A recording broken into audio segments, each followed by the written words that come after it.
All right, ready to get our hands dirty. Always. We're diving into a gardener's purslane experiment today. Sounds interesting. They've been keeping a journal online.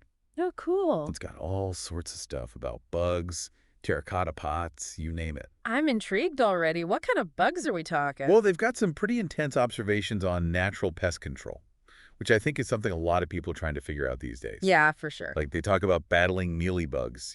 Ugh, those are the worst. They just love hiding in purslane. True, like a haven for those little guys with all the thick stems and dense foliage. Exactly. Mm-hmm. So, I mean, what did they do about it? Did they just, grab the strongest pesticide they could find? Actually, they tried a natural approach first with a mix of soapy water and vegetable oil spray. Interesting. Did it work? It did, but just for a bit. Oh, no. But then it gets interesting. Sparrows got involved. Sparrows? Hold on. What do birds have to do with mealybugs? So the gardener noticed house sparrows, you know the ones you see everywhere, were actually eating the mealybug larvae. No way. They eat those. Yeah, little birds with a taste for garden pests. Huh. Who knew? But there's a twist. Uh-oh. They started eating the purslane, too. Wait, so I'm supposed to be cool with birds munching on my plants? That doesn't sound like a great gardening tip. Well, it's all about balance. Balance? How so? You see, every ecosystem, even a tiny garden, has this delicate balance. When you try to control one thing, it sets off all these new reactions. Like a chain reaction? Exactly. The gardener had to weigh the pros and cons, the natural pest control versus the nibbled purslane. Okay, I see what you mean.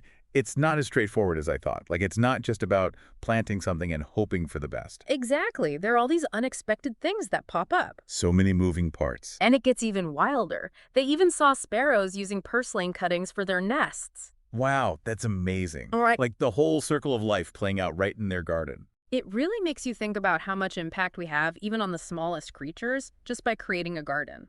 It makes you wonder if I should get some binoculars. If purslane can lead to cool bird sightings, imagine what else is happening out there. Right. And speaking of the garden setup, did you see the gardener chose terracotta pots? Oh yeah, terracotta. Those are classic. Though I admit, I never really thought much about why people choose them, the science behind it. Well, the gardener talks about how porous they are. And that has, you guessed it, pros and cons. Here we go again. More pros and cons. Aha, yeah. But good ones, like the drainage is awesome, super important for purslane, which can get root rot easily. Right, that makes sense. But there's got to be a downside, right? Gardening is never that easy. You got it. That same porosity that helps with drainage. But let me guess, it causes problems too. Well, it can make the pots prone to algae, especially with lots of sun and rain. So those beautiful terracotta pots can end up looking like covered in green fuzz. It can happen, but the gardener had a simple fix. What'd they do? Just wipe the algae off. Easy. Okay, that's not so bad then. It's a Yeah. small price to pay, I guess. Especially considering the other good stuff you get with terracotta, good airflow to the roots, which you wouldn't get with a plastic pot, for example. Wow, I had no idea picking a pot was this complicated. It's not just about looks. Material, drainage, airflow, algae. See, it's all about balance again. Every choice in the garden leads to something. So even something simple, like picking a pot, can impact the whole success of my plants. You got it. And it goes beyond just the plants, too. Think about the tiny life in the soil, the bugs that come around, even the birds that use the plants. It's all connected. It really is amazing how connected everything is. Right. And it all started with those sparrows and the mealybugs. Yeah, and the gardener noticed something specific about those sparrows, too. Like what? It wasn't just any sparrow, they were house sparrows. Okay. And those guys, they're known for being adaptable. Like cities, towns, they don't mind. So they thrive anywhere, basically. Pretty much. So what you're saying is, by choosing purslane, maybe even the terracotta pots, this gardener accidentally made a little haven for these sparrows. Exactly. It's like they created a mini habitat, just by chance, that supported the plants and those birds. Wow, that's so cool. But let's be real, most people probably wouldn't be thrilled about birds snacking on their veggies. True. It's not ideal. So how did the gardener feel about it? Well, they knew it was a trade-off. Hmm. A few purslane leaves for natural pest control. Yeah, it's that balance again. Exactly. Finding that balance is key. This brings up another question for me about those terracotta pots. Okay, what's that? We've been talking about how porous they are. Right, they are. Doesn't that affect watering too? You're totally right. That's another thing to consider. How so? Terracotta dries out faster than plastic or glazed pots because of that porosity? Oh, so you'd have to water more often. Most likely, yeah. Yeah. Especially when it's hot out or windy. Mm-hmm. Let me get Yeah. this straight. Yeah. Terracotta, more watering, algae problems, but good drainage and airflow. Right. Is there even a perfect pot out there? That's a great question. And I think it shows how there are always trade-offs in gardening, you know? No easy answers. Not always. The best pot really depends. What plant are you growing? What's your climate like? Even just what you personally prefer. It sounds like gardening is more about figuring stuff out as you go than following rules perfectly. It definitely is. And you know, this gardener, they seem to love that. Really? Oh yeah, they talk about how much they enjoy experimenting, discovering new things in nature, finding solutions when things go wrong. That's pretty inspiring. Yeah. Like, they're not just focused on a perfect garden or a big harvest. They're enjoying the whole process. Exactly. The learning, the interaction with nature. Yeah, all of it. And you know what? That reminds me of something else they talked about. Go on. They got into bird watching because of this. Berkeley. Just from the sparrows in the garden? It started there, yeah, but it became a whole new hobby for them. You know what? I get it now.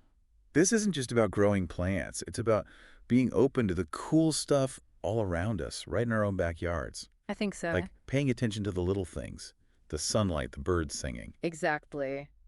And that kind of appreciation for nature, it goes beyond the garden too, doesn't it? What do you mean? It can change how we see the world, the choices we make, even how we handle tough situations. Okay, wow. We've covered a lot of ground here. Purslane, good and bad, the bugs, terracotta pots, even bird watching. It's been quite the journey. So for our listener, the person at home listening to us right now, Yeah. what's the one thing you hope they take away from all of this? I hope they feel like they can go out and explore nature themselves. Explore. Yeah. Their backyard, a park, wherever. Don't be scared to get dirty, make some mistakes, learn as you go. Who knows what they'll find? And maybe even get some binoculars. Oh, it's a good idea. You never know when you might see a sparrow building its nest with purslane. I love that even if we aren't all out there gardening, we can still appreciate nature. Exactly. But it's so easy to forget, Yeah. It is. Life gets busy. Yeah, totally. We get caught up in our routines, our screens. It's true. We kind of zone out a little. But taking a moment to really see things, like hear the birds, look at a flower, it's like everything else just fades away. It really is a way to reconnect, ground ourselves. Yeah. And you don't need to go to some far-off forest to do it. Nope, not at all. Nature's everywhere, right? Even in the city. Absolutely. Sidewalks, little weeds poking up. It's all pretty amazing when you stop to think about it. This whole conversation has me thinking differently about my own little balcony garden. Oh, yeah. It's not just about growing some tomatoes anymore. It's like a whole tiny world out there. And imagine if everyone thought that way. What do you mean? Like every lawn, every street with trees, all these little habitats we could create. Right in our neighborhoods. It could be amazing. And it starts with just noticing, being curious. Like that gardener with her purslane. Exactly. So as we wrap up, what's the one thing you hope our listener really takes away from all this?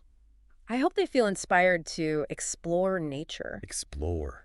Yeah, get out there, whether it's a backyard or a park. Okay. Don't be afraid to experiment, make mistakes, That's how we learn. I like that. Just go for it. Exactly. You never know what you might find. And hey, maybe even invest in some binoculars while you're at it. Good idea. Never know when you'll spot a sparrow building a nest out of purslane.